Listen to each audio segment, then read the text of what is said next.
Hi, I'm Kelly. I'm the art studio coordinator here at Holden, and today I would like to show you how we set up our looms for weaving. Here we are in the loom room. Holden has had a history of weaving as one of its main crafts for years. Many of the looms have been donated and are still being used today. Here you can see some of the looms currently set up and samples of their patterns, as well as current projects in process. One of the great offerings we have as a studio is the availability of looms that are already set up for people who are visiting to weave a project of their own easily, without having to own a loom or do any of the preparation work themselves. In order to make that happen, studio staff are always busy setting up looms with plenty of warp for multiple people to be able to weave. The first step in setting up a loom is measuring the warp, which is the yarn that you see wrapped onto the loom. I'm warping Grace, which is our smallest floor loom, for which we measure 162 threads, each 26 yards long.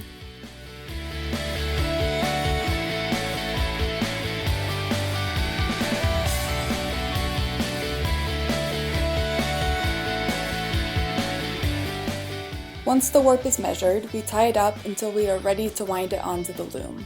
The more organized we can be at this point, the less it will tangle later on.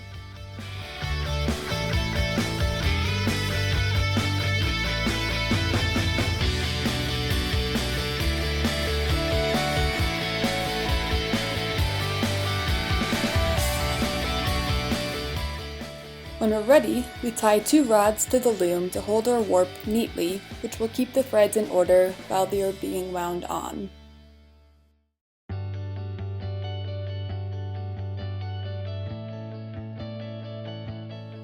Since we are keeping the pattern the same and we have some leftover warp still on the loom, we are able to tie each new thread to its corresponding existing thread.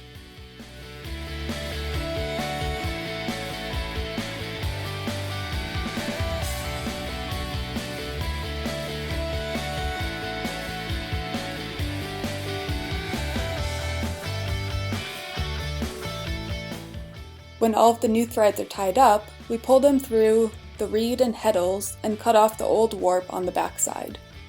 Then we tie the new warp into groups that can be connected to the back beam, where we will wind it up. Then begins the long process of combing the warp on the front side and winding the threads onto the back beam as they are combed. After all of the warp has been wound on, we can cut off the tangled end and tie up the front side into groups that will be secured to the front beam. This is the side we will be weaving on, so we want to make sure tension is even and use both a stick and scrap yarn to even out the warp before we begin weaving. And it's ready to weave. Here's a sample of weaving on the freshly warped loom using both a plain weave and one of the patterns.